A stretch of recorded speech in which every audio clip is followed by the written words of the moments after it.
Oats ஒரு cup, அதில் பாதி ஒயிட் ரவா,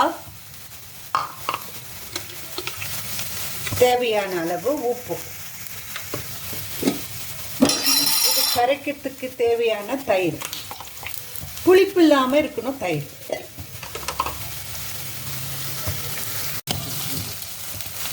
கடுகு, உளுத்தம்பருப்பு, ஃப்ளாக்ஸ் சீட்ஸ் தாளித்து எடுத்துட்டு வெங்காயம், பச்சை மிளகாய், இஞ்சி, கொத்தமல்லி இதை சாப்பரில் நல்லா கிரைண்ட் பண்ணி எடுத்துக்கிட்டேன். சேர்த்து வதக்கின்னு இருக்கேன்.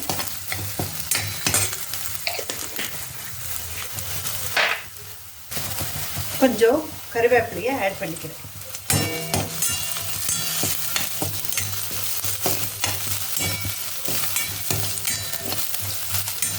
இப்போ இந்த வதக்கி எடுத்ததை ரவை ஓட்ஸ் கூட சேர்க்க போகிறேன்.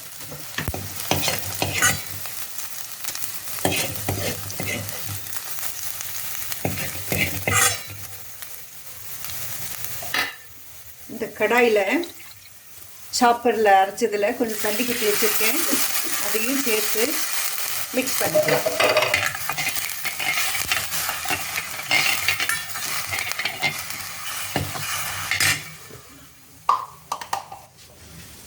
இது எல்லாத்தையும் நல்லா கரைச்சி எடுத்துக்கலாம்.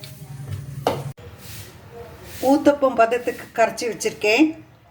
ஒரு 1/2 an hour ஊற வைக்க போகிறேன். மூடி போட்டு வச்சுருக்கேன்.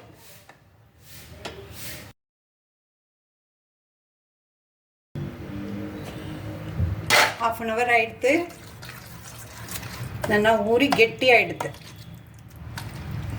ஒரு ஹெல்தியான ஊத்தப்பம், டேஸ்டியான ஊத்தப்பம், ஈஸியாக பண்ணக்கூடிய ஊத்தப்பம்.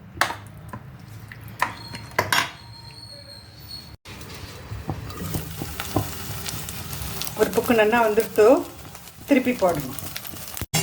நிதானமாக திருப்பணும்.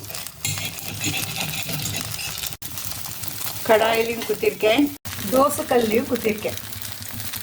மூடி போட்டு வேக வைக்கணும். Crispy uttapam ready.